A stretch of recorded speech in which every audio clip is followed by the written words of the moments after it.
This is Christian Baxter, and you're listening to Yours Truly, a place we go to think out loud.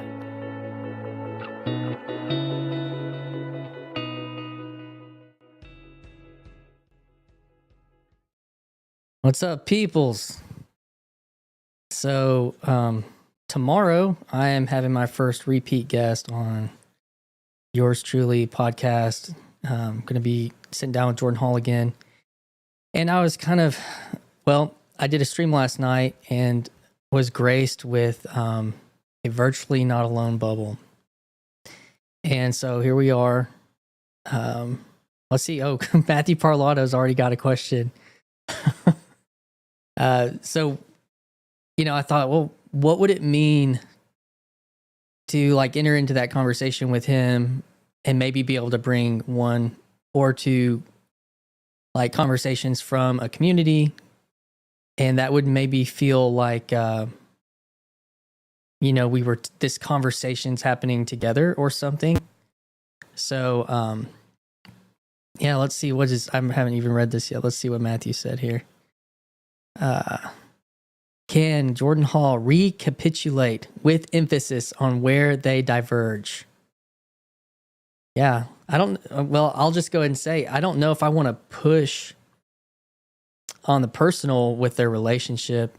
I think that's, but maybe. So yeah, and let's see. This was, is this live or a premiere? This is happening live, Teo. This is live.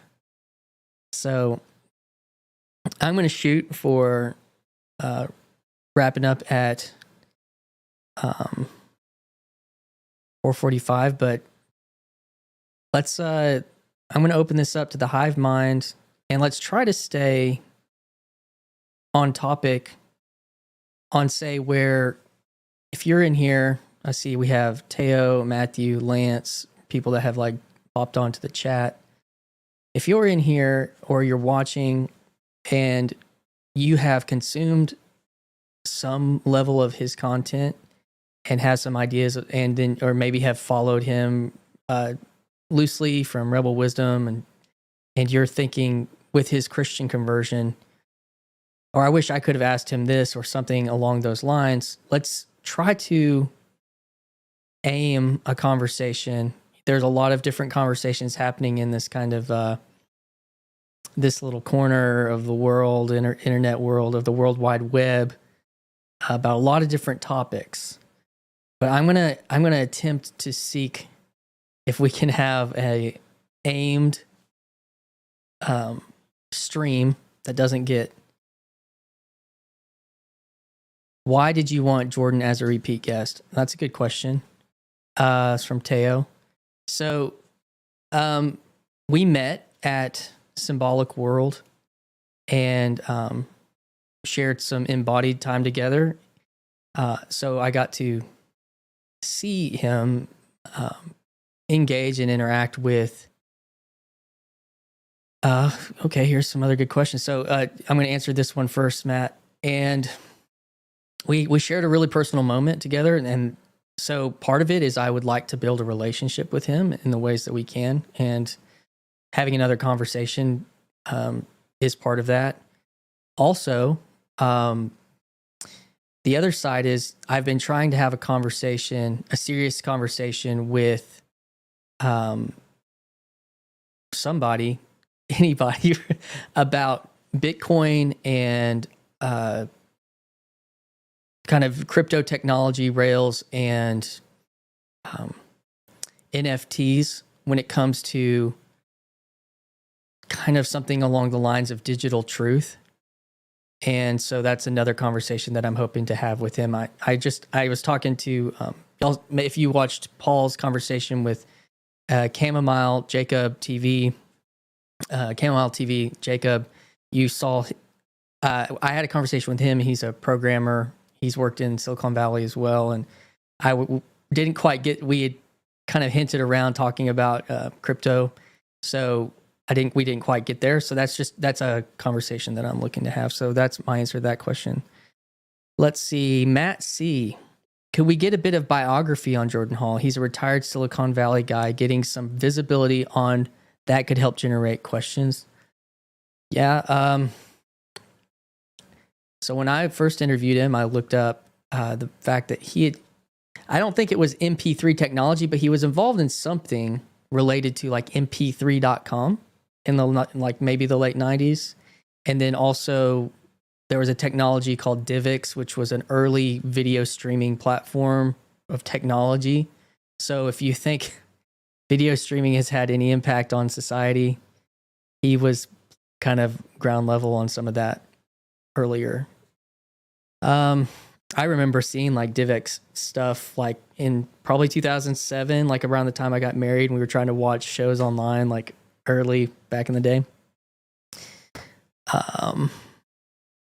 I know that after he made his wealth through like the .com and all that kind of stuff, Matt, that he had the freedom to go and kind of explore the world and explore very high level status environments and conversations to see what people were talking about in these places, because he was, kind of a upper middle class kid from Texas.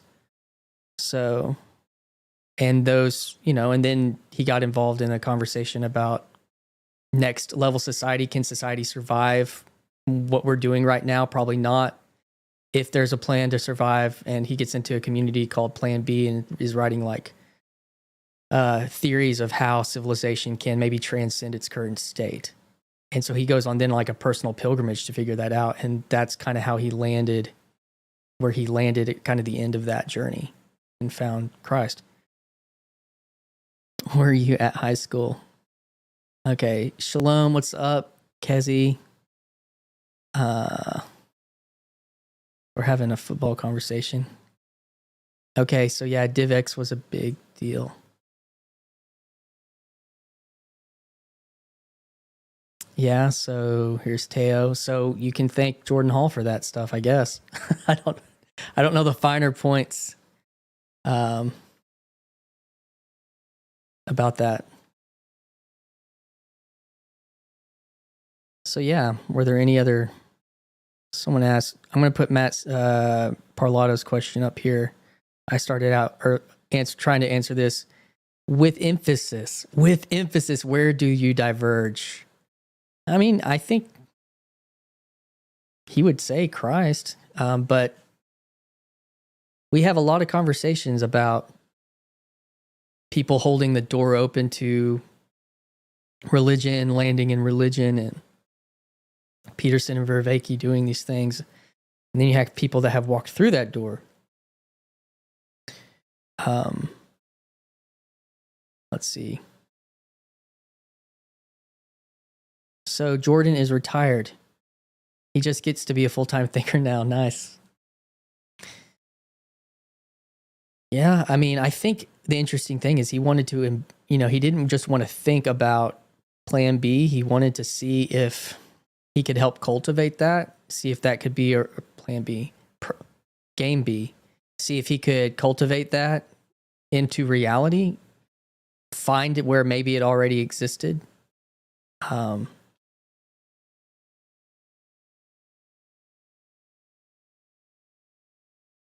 Yeah, it would be nice to be a full-time thinker. I'm a part-time thinker. Has Christianity changed his Game B stance? So the other part of it, I know that he has something called Civium, was another thesis, maybe his own thesis kind of branched off of Game B. And it has something to do with city and scale. So he has this idea about that cities scale. I can't remember the math term, but I think it's the opposite of exponential. What's the math term that's opposite of exponential? Somebody smarter than me help me out here. I think, and that's kind of a problem. That as they grow, they scale up, but like the problems scale like worse. And so, part of my understanding of his vision of that is. But that I did ask him, Matthew, in my last interview was like, well, how does Civium fit into where you're at now? And he I mean, it was he told me it was about letting go of control and realizing that he's playing a part in something like an orchestra and that he has things to give and bring, but that something like he can't do that on his own. Let's see. We've got some other people out there hanging around, watching. Let's see. I think, has Christianity changed Game B stance? Full-time thinker. And I was watching a podcast he did the other day, or about 6 months ago, but I was watching it the other day. Speaking of which, and he was talking about cybernetic conversations. And here's one from Lance. Cybernetic conversations that are happening like continually. So this is kind of part like of the conversation. We'll have a conversation. People will listen to the conversation later and comment about these things. Here we go, Lance. People are fearful of the tech agency folks he used to run with. Is he seeing other folks in the sphere exploring Christianity, or are they mainly in the scientism, humanism track? Yeah, I think that's, let me see here. I think that's worth asking his perspective on. Let's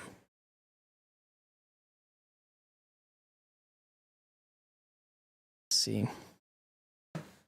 Civium sounds like hair growth gel from 2012. Well, does it sound any better if it's spelled with a C?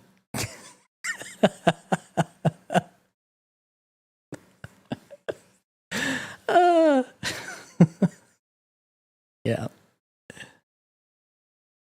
I would wonder, I mean, so Lance Chamomile TV, who was on PVK yesterday, he said we had a conversation, and I know that he's become Orthodox, but he was in San Francisco, living that whole life, and he's kind of moved on from that in his Christian faith, moved away from all that, and he's around 40. But I mean, as far as like the levels that Jordan Hall, I know that Game B was with Brett Weinstein, was involved in that. So, you know, I know plenty of people here have watched plenty of his content as well. Game B, am I saying this right? That Game B, that he was one of the thinkers involved in that kind of think tank.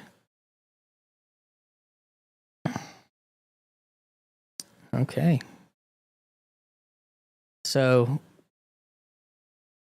that we're looking at society and seeing its great, well, probably I think they were seeing an impending failure of current society. Who was I listening to? I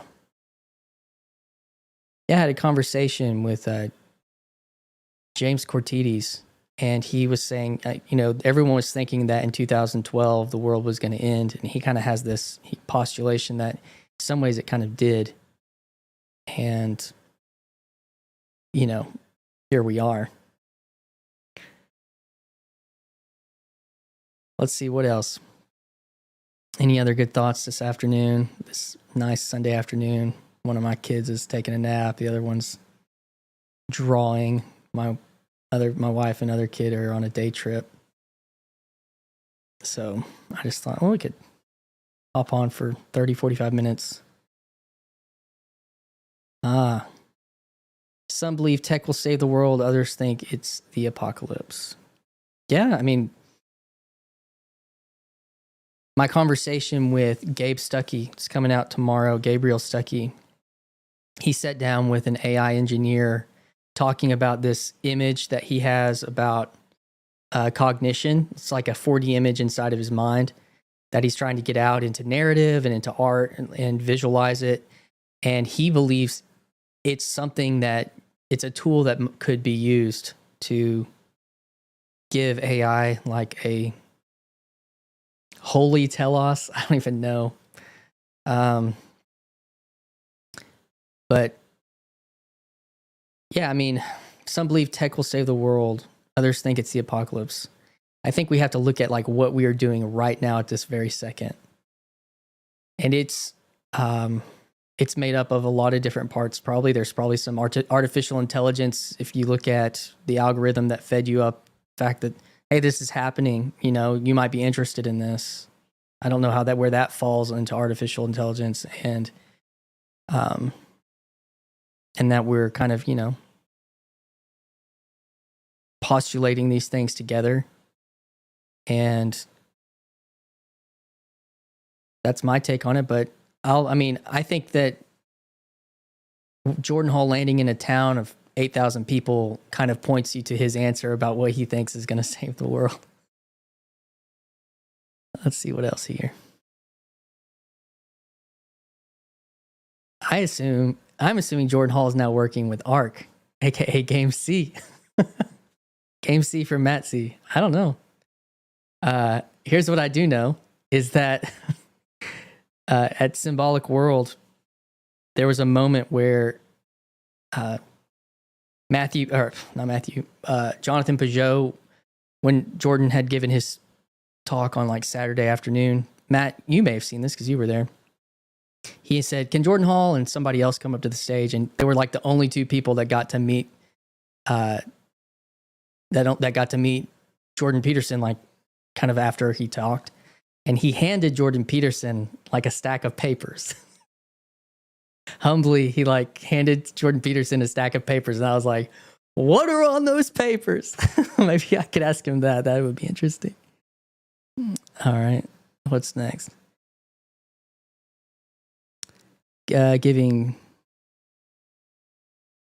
Well, I know that Jordan had a conversation on Twitter with, I don't know if it was the Stungen guys, but Dunganism, but it was maybe somebody from that world.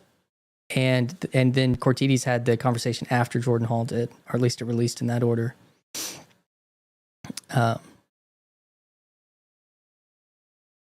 So, I mean, I think he's still convinced that the world is going to continue in a certain way to fall apart. So, if those guys are kind of in that world, I don't really have great context for that question myself. Let's see what Lance has. I think the holy telos with Vervaeke's views on that is to BS, frankly. Christianity is an incarnated personal. I don't think even the value system AI will work. Yeah, I don't have enough. I haven't cooked enough AI information. But here's what I will say with the large language models. This is something I plan to talk to him about. When he was having his conversation with Brendan Graham Dempsey, he talked about using ChatGPT. I guess he kind of gave this visual picture of multiple monitors, and he was having theologians talk to each other to try to kind of hammer out maybe some of the theological differences. He was using the large language models for theologians to speak to each other, talk about a cybernetic conversation. I want to probe him on that. I'm really interested in that. So I don't know if that with Lance, if that's along the lines of, could there be, I don't really know the value system. And I do think,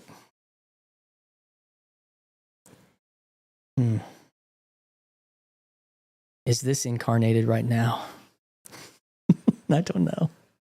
Yes, Clint D, there's the answer.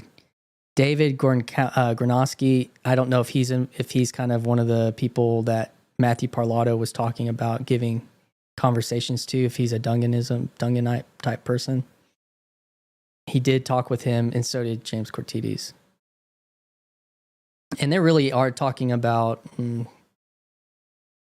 how we exist as a kind of a Western or modern culture with our technology and with things that can be, people probably would say conspiracy stuff, but like he then talking about fractal realities of like if we're receiving radio waves that are playing certain songs through the air, we can't hear them because we don't have a radio transistor, but still the frequencies are still going through us and in us. And do they affect us?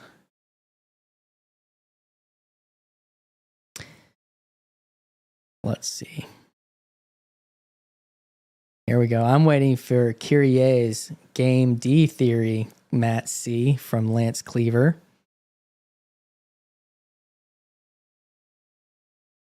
Yeah. I'm behind on Gronkowski output, friend of Cortides, both Gerard students. Let's see. Mandy, I'm falling behind on TLC lingo. What's an example?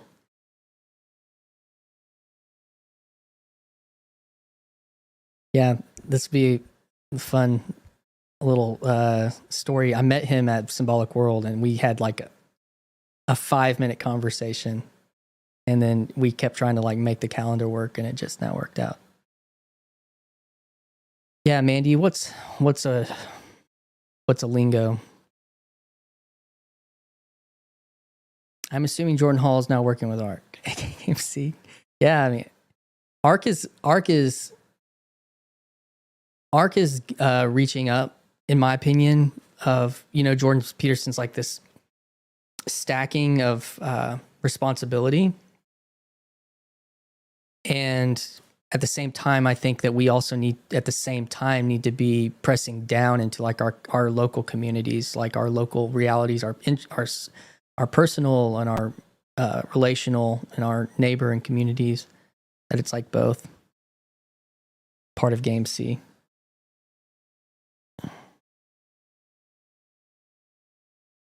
Let's see. Sam Tiedeman's combo with Jordan Hall on AI was really good. Man, I don't know if I caught that section of it. I watched quite a bit of it. Maybe I don't remember. That sounds fascinating. What sounds fascinating? How clean is your antenna? Oh. I lean towards that too, Lance. But if anyone's going to engage genuinely with the fantasy of John Vervaeke's our guy. Yeah.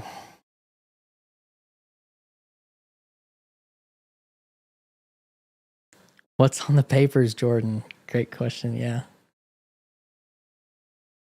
Yeah, cat's out of the bag. I talked to David on the phone about this and that I was going to have this conversation. But it's coming up tomorrow, and I'm thinking about, you know, what I've been doing. I haven't done as much, you know, as in monologuing, and I've been pouring everything I can into these podcasts. And I was like, there's like a missing piece or something. And I was thinking, and then I did the stream last night. Me and Matthew Parlato got on there and BS'd around for a little while. It was fun. We talked about Chad and Teo reaching out to the other flotilla. And I don't remember what else we talked about, but it got me thinking. And then I woke up with this logo, this VNA logo up here. Didn't wake up with it. I saw it after church today. And so I was like trying to like put these things together. And I was thinking, okay, well, I have this conversation come up that's kind of, even though he's talking to tons of people. It's not, it would be, you know, a lot of people are able to get in contact with him through Twitter. But he is still kind of has a high profile in a certain way. He's very connected. He's had relationships. And so I was thinking, well, how do I connect this? This isn't just me having this conversation. We're kind of all having this conversation. And so I said, maybe this can be an example of virtually not alone. Even read The Great, yes, I have read The Great Divorce. Yeah, I've read it probably 3 times. It's probably because it's simple and some of Lewis's works, but it's my favorite for sure. It really gave me I don't know, a lot of peace or something like that. Contrasted big man character with persistent widow. I don't know what that's related to, Clint. What are Jordan Hall's thoughts on Vervaeke's work with engineers to create AI sages? I'm getting a lot of AI questions here, so that's something that I'll keep in mind. Sunday school class working through FF Bruce's Hard Sayings of Jesus. Chapter 52 is Luke 18:8. Oh, your Sunday school class is working through. Let's see. Kezi. Is religion relevant if concepts of death and emotions are changed radically due to bioengineering and AI changing the human experience as we know it?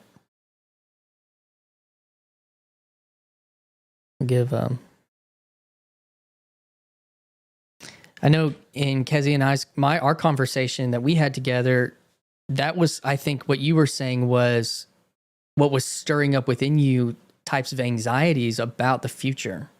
And that's what kind of led you into a type of meaning crisis, looking to wisdom of the sages and not really seeing or finding what you were hoping for or wisdom there. Kind of pre-Jordan Peterson. And is religion relevant if concepts of death and emotions are changed radically due to the bioengineering? So you're bringing in the transhumanism conversation and AI changing the human experience as we know it. I mean, this is a changed human experience as far as I'm concerned. I'm a small town guy in Arkansas talking to people in Israel, people all over the United States right now, live about a conversation. I mean, that's changing my experience. But that maybe is exponential with a truer form of augmented reality, because this is maybe a type of augmented reality and AI. Let's see. Lance, does everyone have their prep provisions in place for the post-eclipse mayhem? So I got on here last night. I am in the zone. I live in the zone of complete coverage. So my dad has his we're gonna be at my dad's farm. So it's about as prepper as I can get. Let's see. You might ask the true good and beautiful about the true good and beautiful or stack of faith that he's been talking about recently, or TLC as a dojo to develop the skills necessary to reconstitute those would be good. Yeah, I mean, I think that is maybe part of what he's doing.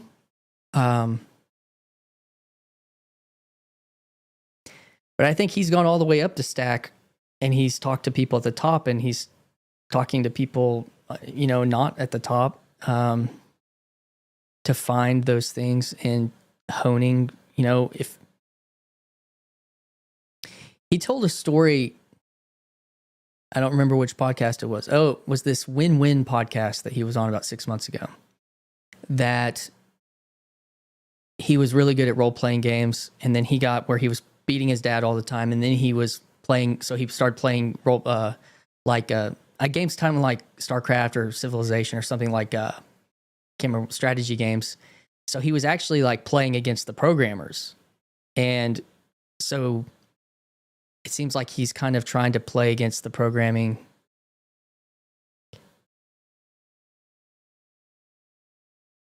Play against the programming, at different levels to see what's out there. He's going to talk to guys in luchador masks to see what's out there. Officially, the pronunciation of is Kezi. Sorry, Kezi. I got to get my Hebrew on. Kezi. That's the Arkansas version of it. Kezi. Oh.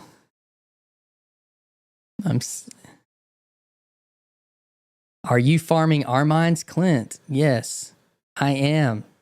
This is the cybernetic conversation. This is transhumanism, hive mind collective 1.0 right now. You think about it. Like, imagine if we could just do this, like, turn it on. Oh. And that was what Kezi said when the iPhone's in our brain. What's up, my good nerds? That is it. That is what is happening. This is Nerd Town, USA / Israel. Let's see. Okay, Matt, this is something I am also wanting. What are the strengths and weaknesses of media-based meta revolution? First Reformation was books. Second is YouTube. So his whole Blue Church concept is about one-way media. It really intersects with, and maybe this is where Grimm got some of this ideas from his information, but that we were given, this network television. You had 4 networks giving us news, then we had cable news, and we're being controlled by this, one-way stream of information, and that's not going to last now that we're in this 2.0 revolution that you said, like YouTube revolution, Twitter revolution of news, that there is no rudder now. We're just all flying.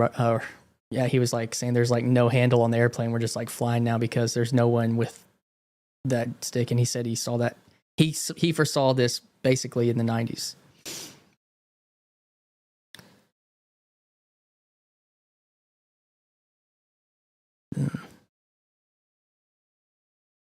See, Tim Dillon, he's shitting on boomers right now on his new book release.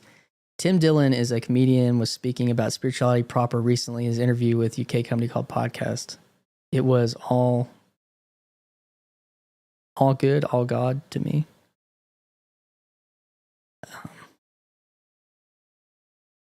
Here, Pete, if you catch this, Pete at Strange Theology should cover it. It was an odd spot to see Enchantment Show. Well, he's spent time writing this book recently, Tim Dillon, about basically how bad the boomers are. He's like, I think he's probably Gen X, and then he's just doing one of these like, let's sociologically look at the different generations and strengths and weaknesses. But he's kind of like he's promoting it by like, shit talk boomer. That'll get the clicks probably. Broadcast modal. David, are you talking about Jordan? Or are you talking about Tim Dillon? Yeah. Let's see. Newspapers, radio, movies, television, pulpit. Yeah. That was it. And now it's everybody has their own. There's, this is a pulpit, and we get our information from 1,000 million different sources, and it is hard to understand truth about the world because then we're all expected to be experts. No, we can't be.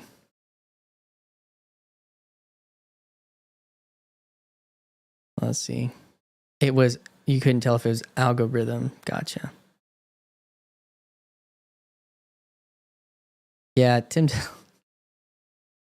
He's dark. He is funny, though.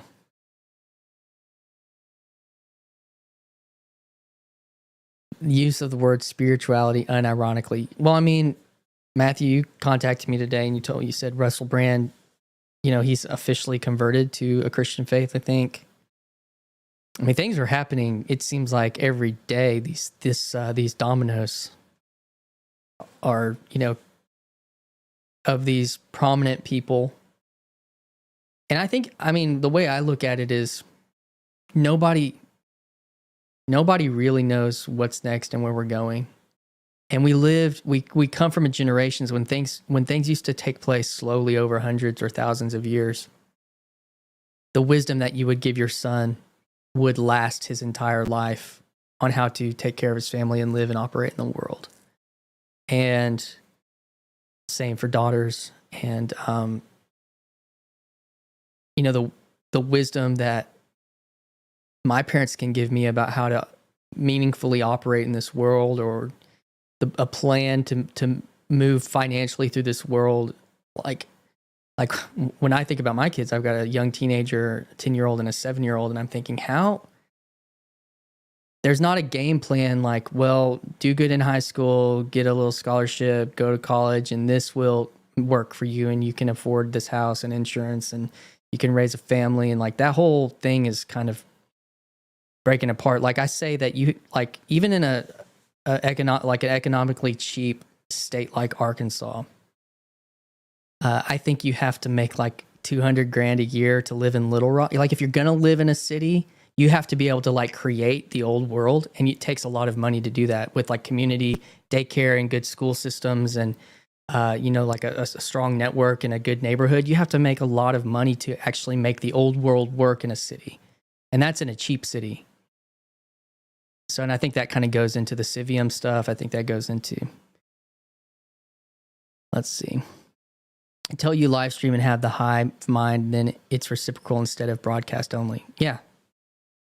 The thing is whenever you get so big, like if you have a big channel where this questions, like if you're streaming to several 100,000 people, the hive mind just kind of goes away and people can pay $20 to get their comment read or something.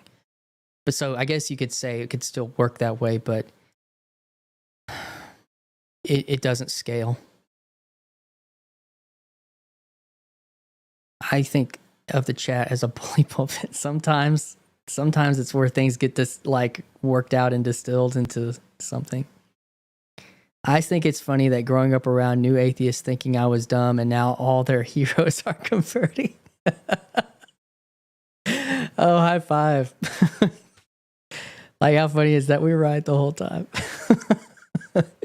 Yeah, there's something to that in a way. Not a gloat. It shouldn't be, but I was super insecure in the aughts. Yeah. Then run from scale, David. Yeah, that's yeah.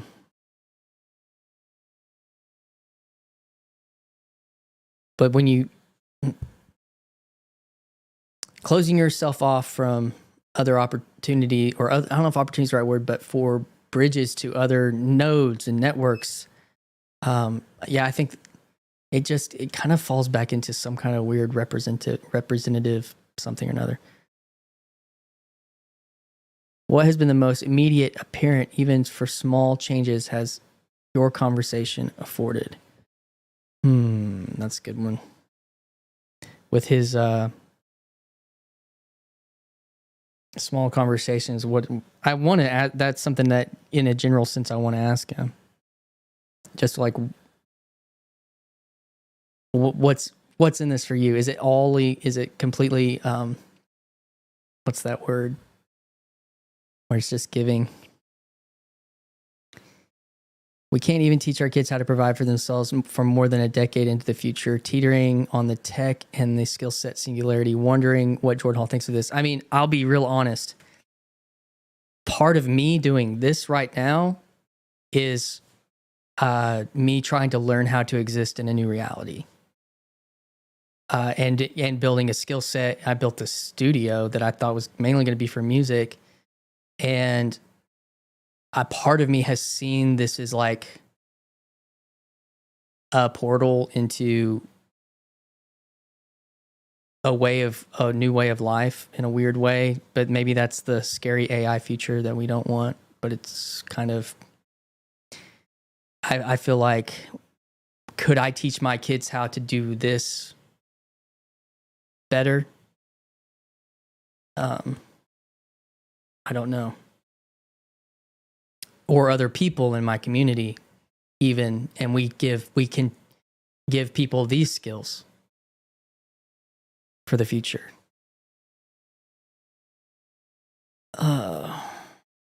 Wonder what Jordan Hall thinks of this. The singularity, teetering on tech, and I mean, I think part of it is his faith, is the embodied community, Matt.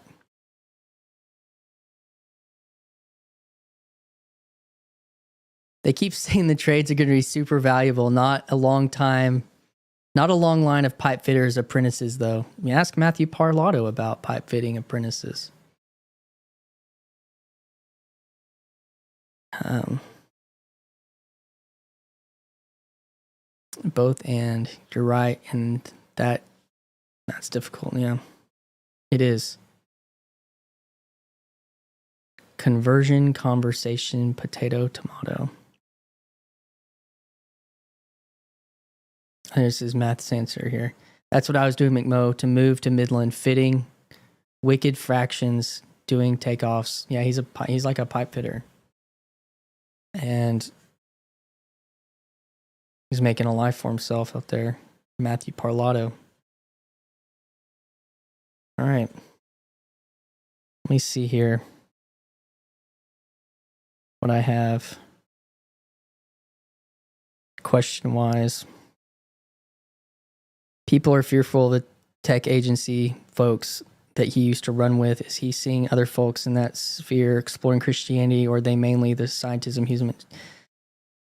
I think I saw Lance go way back to that question you asked. I think I saw him on Twitter say something like, they aren't talking about it, but they see it in their kids and they're worried. Or they're like publicly talking about it. And I think it's in Kezi's, is religion relevant if concepts of death and emotions are changed radically due to the bioengineering and the AI changing the human experiences as we know it? Is there a future for religion? I mean, I think he really does believe that Christianity is true, so he's probably going to say yes to that, but maybe just general thoughts on transhumanism, because that's what's been the most immediate apparent, even if small changes has your conversation afforded. And maybe Matthew Parlato was talking about these small conversations.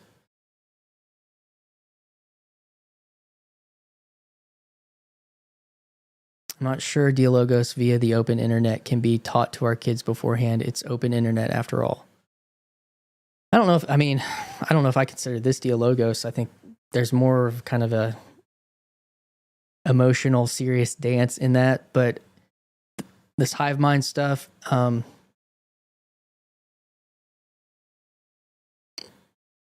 don't know if I'm talking about teaching them how to do this, but maybe is there wisdom to be gained in this world that you can give your kids a type of wisdom like we used to give our kids wisdom about how to hunt for food, and maybe we still have to relearn all that, but hey, here's some wisdom about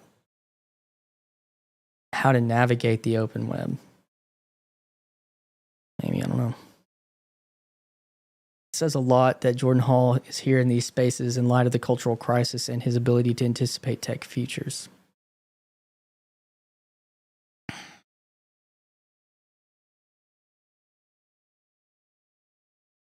Matthew Parlato's in his mid-30s, experiencing, looking around, maybe seeing the existential crises, the meaning crisis. Decay.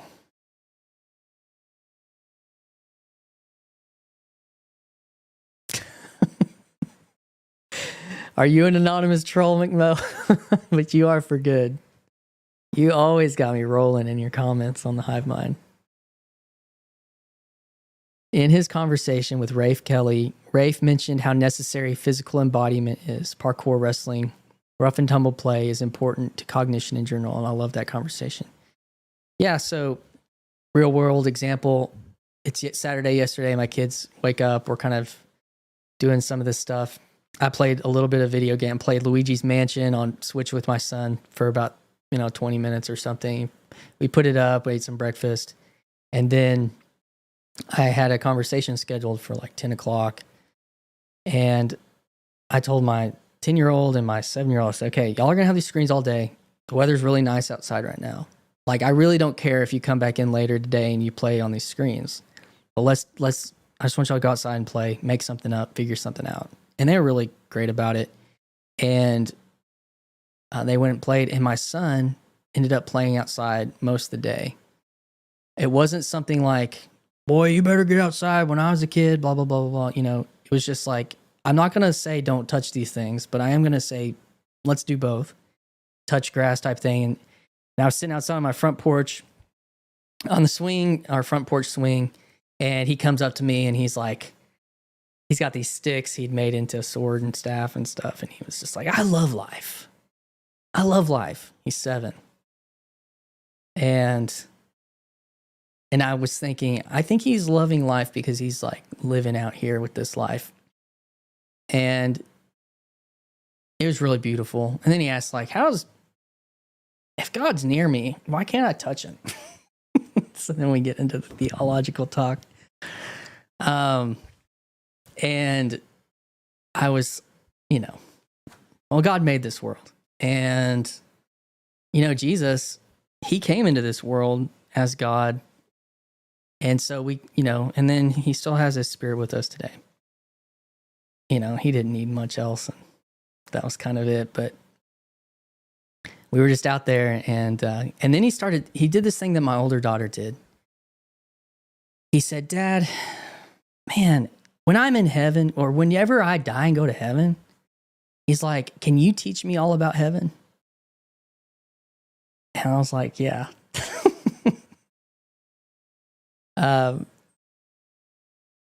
And he was like, yeah, you can, when I get up there, you can teach, man. Oh, I can't.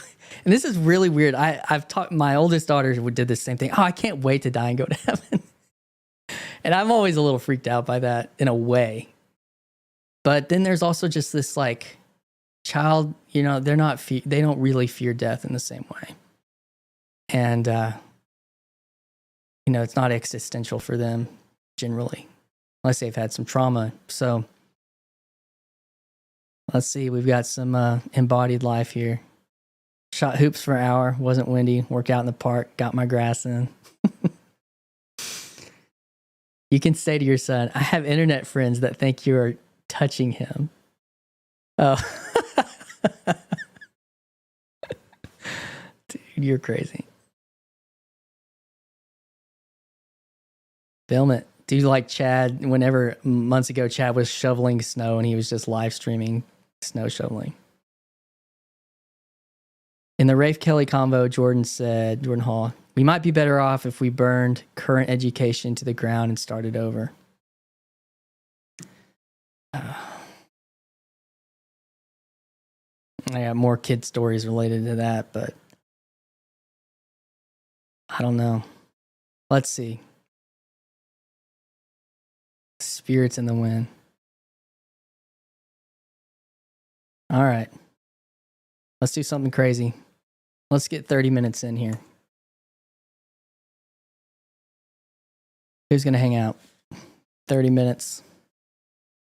Take it to the next level. Take it to the next level.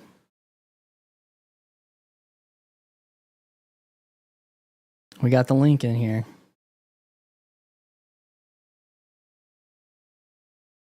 I'm going to put on the background music. See if we can take it to the next level. Who's going to come in? Who's going to come in?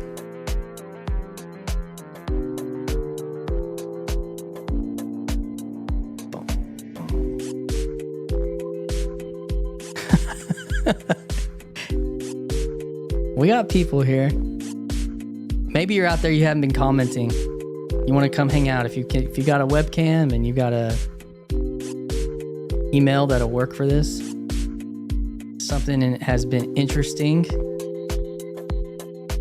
you want to take the conversation a little further, I've got the link in. Do it again. Let's see.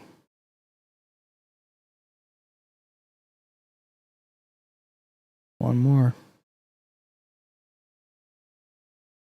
Is this a CBYT exclusive? It's a live stream. It's just a live stream. It's on the page. Where it's a honorary virtually not alone session. Let's see.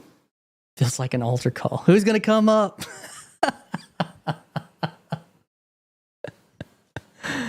Is it still playing? Because it ended on my end. I need to turn it off. I think it stopped. Well, oops. I've got probably 30 minutes. If anyone wants to come, show your face. It says there's around 28 people hanging out. Come on in. Let's talk about Jordan Hall conversation. Let's talk about the eclipse. Boy, Lance, I don't know if you're still out there, but I saw what you posted on Twitter with Grim Grizz about the conspiracies, and you have me thinking that I'm going to be in an earthquake tomorrow. Well, what else here?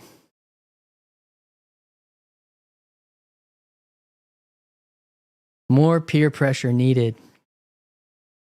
Come on, people.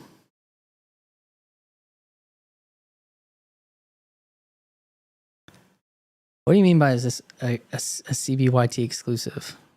Think Mo. Oh, he couldn't stop. He couldn't stand it.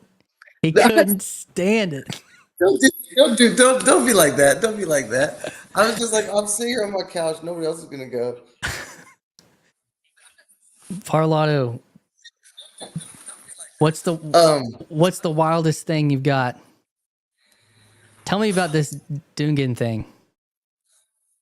Oh gosh. I mean, yeah, it's basically at the end of the day, it's real quick. It's just like a multipolarity kind of paradigm shift and kind of a perennialism kind of look. I mean, just to put it in 10 seconds.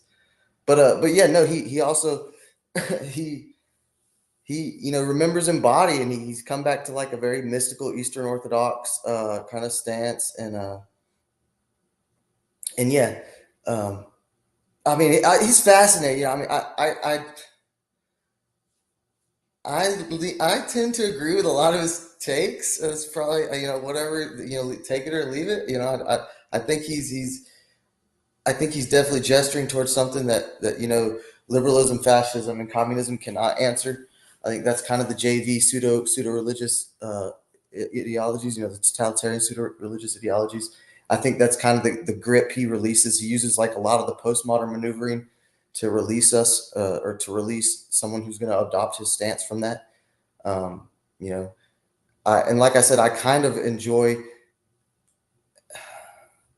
a little bit of that, a pinch of that perennialism in that. I think, and this is where I think, this kind of has to do with my, this is why we have to have conversations. It kind of has to do with my question earlier, with outlining, where Jordan and JV are kind of different now in their take on this, this world, this complex metaphysical worldview, because they were so close for so long, right?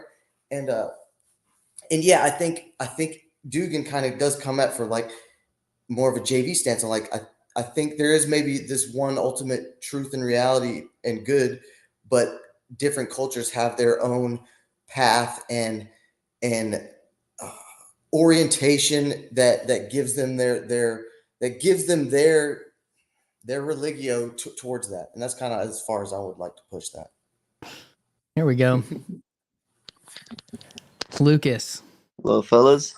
Nice to meet you. You too, man. I see you on Twitter. I've watched a few of your videos online, and so yeah, man. Whereabouts are you in the world? Close. I'm in the Netherlands, so I was about to sleep, but I saw this. It looked too interesting to skip over. Yeah. Did you have any thoughts on the Jordan Hall? Have you had a conversation with him? No, not with him, but I've spoken to Ken, and Ken knows him quite well, and Matthew as well. I don't know if you're familiar with Matthew, but I've been speaking to him. He knows Jordan also, I think. And I spoke about him recently with my brother, who's very invested in the corner. But what specifically about Jordan Hall? Are you interviewing him? Is that Yeah, what this is about? we're talking again tomorrow, and I was just That's trying it. to mine some stuff, that from people that might kind of putting it out there to the hive mind, as we would say, to kind of Yeah. to mine. Yeah, I don't know, man. What are you about? What am I about? Well, I guess this whole thing of this little corner and having these conversations. Like we're just like three guys right now in a stream with six people watching or something, and just talking about goodness, I guess, good things. And I think that's what I'm about, having conversations with people that want to, I mean, go deep, I guess, but more than that, just be heard and speak about what's on their mind. I think it's so special, the implicit ethic we have in this little corner and these conversations that you're having on your channel, which you're doing very well, by the way. Seeing you, Thanks. you're grinding it out in the last couple of months, out of nowhere, seemingly. You're doing that very well. The implicit ethic in that to me is like, it's really motivating to see that, and I want to see that ripple out into the rest of the world. So I'm taking these online conversations with me into real life, and Hmm. get deep with just everyday people, Yeah, like you. that's the interesting thing. I was hitting on this last night with you, Parlato, when I talked about my friend who's a barber Mhm. who started to tune into what I've been talking about. We have a over a 10-year relationship. But this hasn't been part of the conversation. There's a lot of different reasons for that, but um, then he's like sharing it with a few buddies, and they're kind of like starting to have these conversations, like you're saying, and because it is hard to just like you if you've been in a certain conversation for a long time, but how do you embody that with a real person is very difficult when you've been in this. I call it, it was Matthew J Cubed University, right? And then you try to like distill that out, and you're like, well, this just keeps falling flat. I don't know how to do this, but maybe I can do it with other people I found on the internet. And then, hey, yeah, well, show your buddy or someone's like, what are you doing? You're like, well, I'm doing this, and they listen to one or two of them, and it's like, oh dang, tell me more about X, Yeah. Y or Z. And yeah, I am starting to kind of see some fruit of that, and it's really fascinating. So, what's your experience been like with that? You asking me or Matthew? Either one. Oh, I'm happy to start. Like for me, I spoke about this with some of my guests, and some of them find it really hard to carry out these conversations. But for me, it comes really naturally. Like I really see that there's a hunger for it when you present it in the right way, and that's it's just beautiful to see in people that all of a sudden they're heard. Like I spoke about this with Ken Lowry, that listening is something that's almost been forgotten these days. And when you really tune into someone, you listen to them, let them speak, and really hear what they're saying instead of thinking what you're going to say next, is a beautiful thing that can happen. A person can unfold in front of you. And so that's been my experience a lot of the times, where people feel this almost this cathartic moment of like, oh, I'm finally, someone's actually hearing what I'm saying.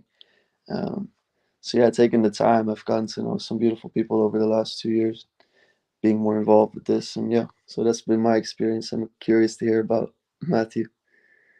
And I think that's super relevant to your first comment as well, because I think it's that implied ethic that allows that. I think that's what, and it's so much like my life where I come into something and it's one thing and it turns me totally around to something else because, you know, the cognitive science stuff, the shininess and brilliance of that, super intellectual kind of side. Uh, drug me here, but it is the implied ethic. It's the it's what John. It's the beauty of John's. Why John's one of I'll say it. John's one of my heroes. It's because he exemplifies something Mm, different. It's not only is he telling you these profound things, it's how he's telling you these profound things, yes. and it's every time. And so it's that implicit ethic that I think because you can converse about other things in a different stance and style, and it's not what we're doing here. And I think that affords the unfolding, that kind of reciprocal opening, that that I mean, we don't even know what this word is. That intimacy. It's like, Yeah. whoa, we have a word for that. I mean, it's like, and we've kind of it's something I mentioned with a metaphor of like unlocking, because like the playground or the dojo is good too, but like unlocking the entire playground. Like it's almost that when you get the stance right, when you get the profound notions that are implied and embodied right. So like there's these propositions that stack all the way to the participatory, and so that unlocks the entire realm. And that's what I was mentioning in that blue collar stream that we kind of ventured out into the other day was that we can go, our conversations can go anywhere because of that. Yeah, if you're listening.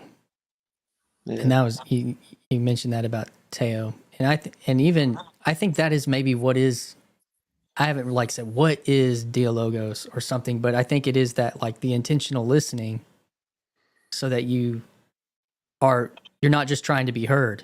You're not just trying to be heard, but I do think that people also do need to be heard because it's like this weird thing, especially when like this whole 7-year input, you know, is like, well, some of that needs to come out. And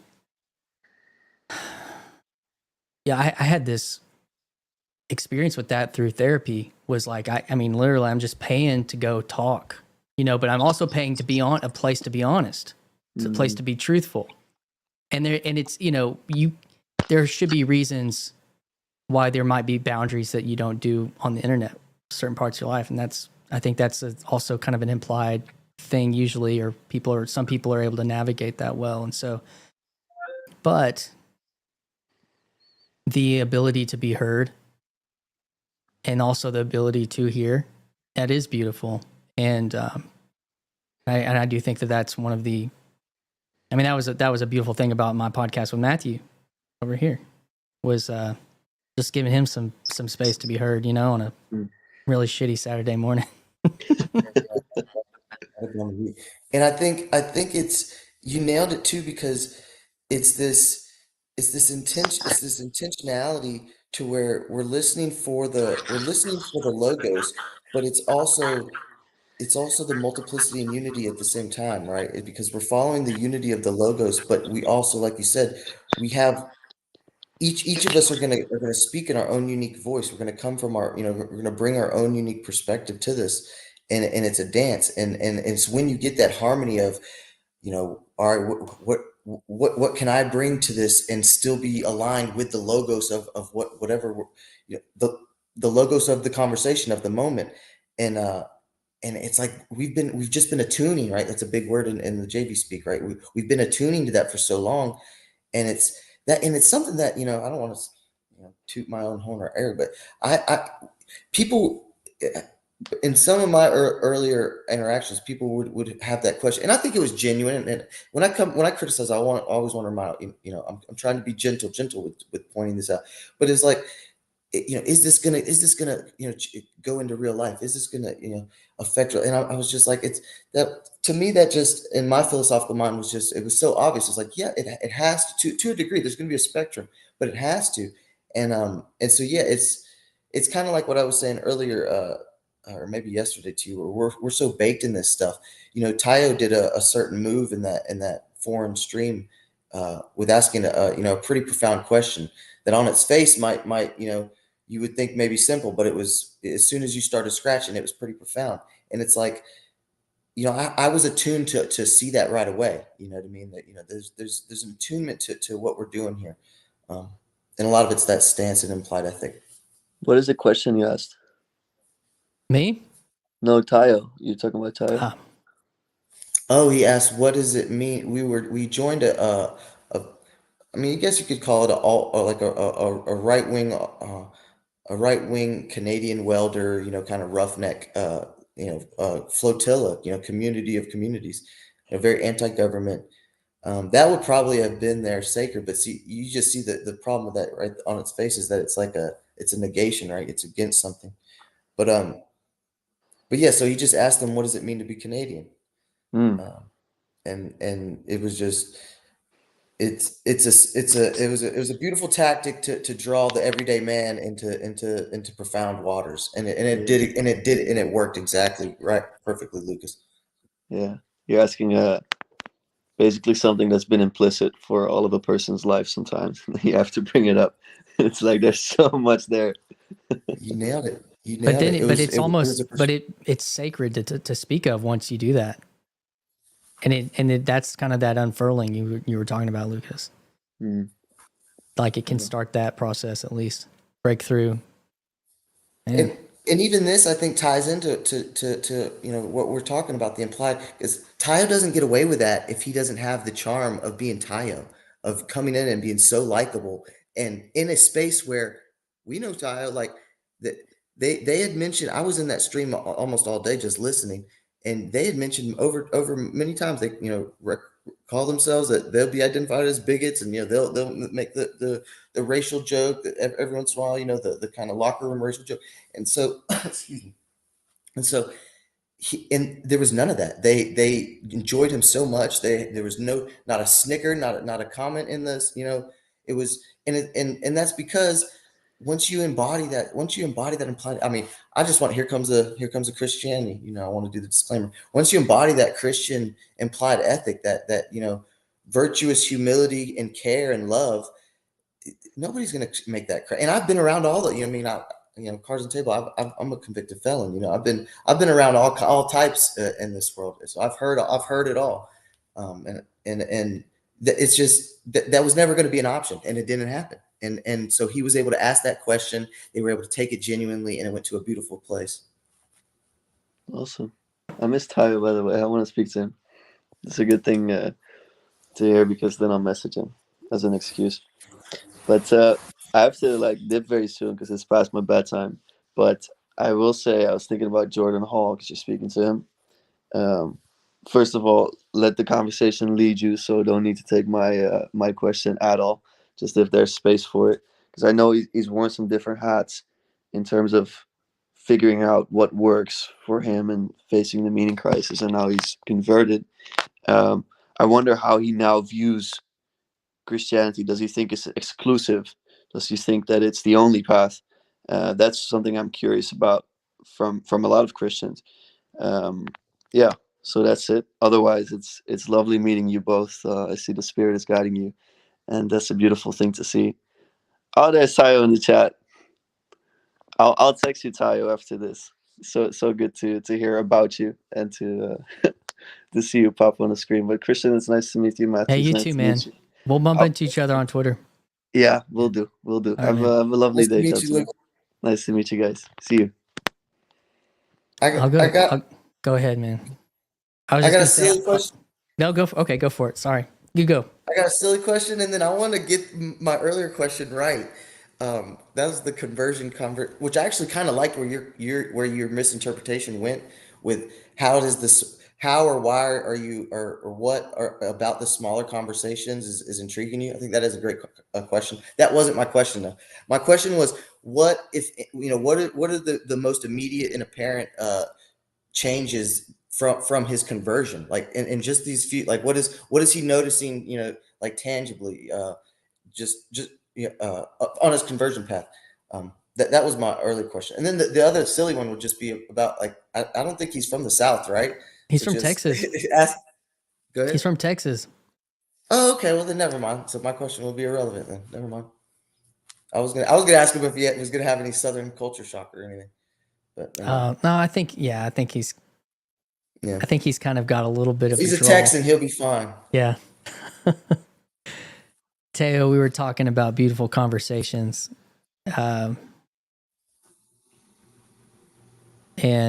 Lucas came on here, and we were talking about implicit values in kind of conversation in this space about a type of openness and beauty related to that.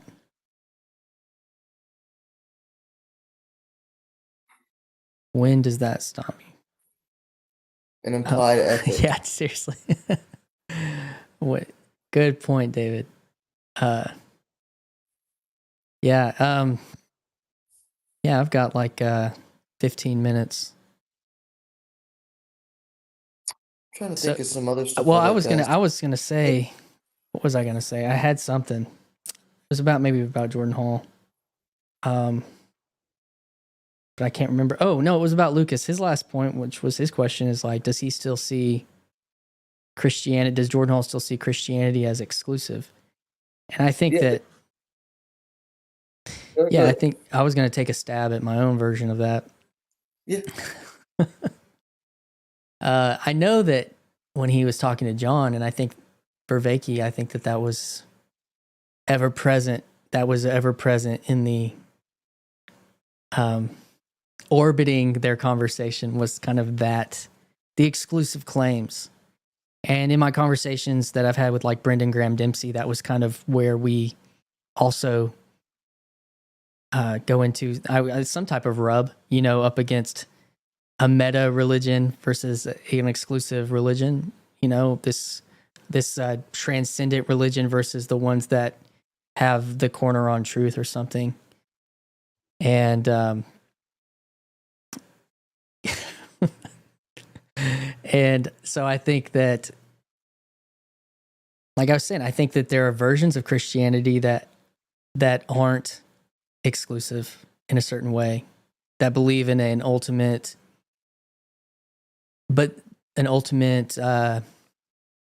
redemption of everyone. There's also parts of Christianity that don't. But then I'd also say that exclusion, a type of exclusiveness, not exclusion, but a type of exclusiveness is what gives a type of meaning. That because it's so specific, if something is so specific to, say, the person of Christ, that deepens the telos, as opposed to if you kind of get stuck in almost like a postmodern space of there's no exclusion, there's no exclusivity. Then it's really hard to aim at something specific. You're just kind of, and that's why I think it goes you're just kind of floating, and I think it goes all the way up and down to be able to point to a person or a specific ultimate reality that helps you orient your meaning. And so I think that that's how I would answer that question without answering it, maybe. I like it. It's you're saying borders make a thing, right? Boundaries make a thing. Discipline is liberation. Discipline is freedom. Discipline is discipleship. And then the other thing I was gonna tag in was this kind of runs right in with some of the Dugan stuff with, like, his perennialism, right? He's this super mystical Eastern Orthodox cat, right? The most dangerous mind, the most dangerous philosopher, says CNN. That was my first encounter with, like, anyways, but still says, like, I'm not that's not my job to push that onto a tangible, physical, imperialistic, proselytizing, just keep another theme we've been having this weekend out to the world. He's like, there can be a multipolarity, a pinch of perennialism, as I said, with letting, letting the other sides of the world that are not in my sphere of influence and care to do what they please. And that's where I was saying the JV thing, where I think, I don't know how much heresy I'm comfortable with, or what, what do I know? What do I know? That's my stance. What do I know? God have mercy on me. I think that's the JV of, like, they might all be whispering at the one true, good and beautiful, the ultimate ineffable. It's, Yeah. I have to live as if there is. Like, it orients my life. And I don't know how that works out in other places of the world. But like, when you're trying, it's one thing to try to figure it out by yourself. But I do think it's different maybe to try to lead a family. Like, you're going to point to something as an exclusive, like, you're going to make politics, my exclusive side of politics is the truth. So I'm going to aim my family at this, or something like that. And so I believe having something that can help you transcend that and order the politics into a better position in your life, and having the tradition and even certain types of systematic theology. Like, you have these resources that can help you aim your family at something. Because if it's not, well, it's kind of like the thing. Well, the atheist proposition of it's not true, it's falling apart all around us. So it's hard to not. And then there's this gap, and this was the gap that I kind of felt like I was bumping up against too with Brendan Graham Dempsey. Is like, well, okay, so you're trying maybe to create something. So I have to wait until you or Malcolm and Simone figure this thing out for my family. But so I just make it up. I get to make it up by myself until then.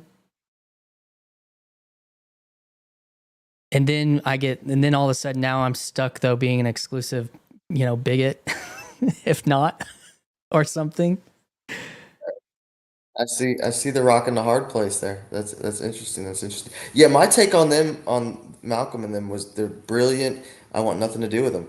Well, I It's mean, that's I'm not gonna be that intense on that, but I mean, I don't want nothing to do with it. But I'm just saying, like, that idea of Teo thinks they've got it. Well, I'll give them this. They at least have the self-awareness that they're at least they're aiming at a multi-generational thing, right? Yeah, Like, that they're building a cathedral. They're trying to build a cathedral. Yeah. Yeah, it's just Yeah. I'm more on the Jonathan Pajot side, where I don't think that's how things are. I think things are more handed to you. I think there's more of a participatory. I think that my stance with that gets real technical. I think the degrees of freedom we have in this reality are much less. I think now here's where I'd go with the exclusive thing to I think tie this together. Oh gosh, I hope would be like, I think the universal move is to love and is to take. This is why I like the Dugan thing, is to let everybody do their thing. And I'll bring it even in Sam Titteman, because me and him kind of went back and forth in this conversation the other day about evil being the pattern of the short term, which means sacrificing the eternal one, long term pattern. Like, if God is the one pattern that begot all patterns, the eternal one pattern. That's kind of how I'm framing that. So the move would be is let everybody do their, aim for the silver city on hill, aim for the heavenly Jerusalem, build it. And if they're all going to fall short, or if there is that super exclusive, one true good and beautiful that you have to aim at, then they'll all fail, they'll die out, and and that will either continue until they adopt, until they voluntarily adopt. That's the only thing that, because subversion and coercion just don't work. That's how my brain worked with it. Yeah, and I don't know Malcolm and Simone's background. I haven't dug so deep into their stuff. It's just kind of basic top line that they have a project. But yeah, this idea that, like, I need to let go of this. I don't think that that's exactly, but that I need to let go of some reality of these. I don't think Brendan would say that. I don't even know. And again, I don't know what Malcolm and Simone would say, but, and just kind of exist, and then just piecemeal it together by myself in this world until there's something that's not exclusive or something like that. But even still, I think what Peterson was trying to say in his conversation with Schellenberger is,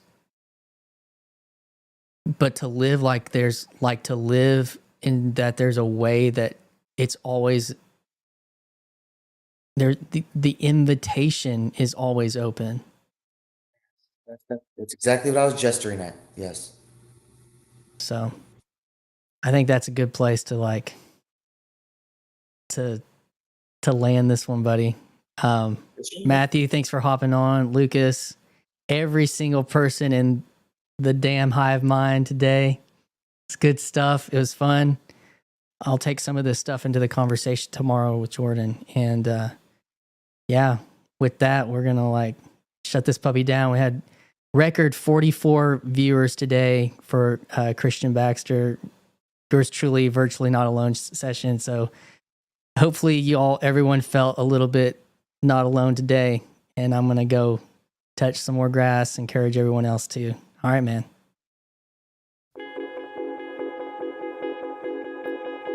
Hi, this is Christian Baxter, and you're listening to Yours Truly, a place we go to think out loud.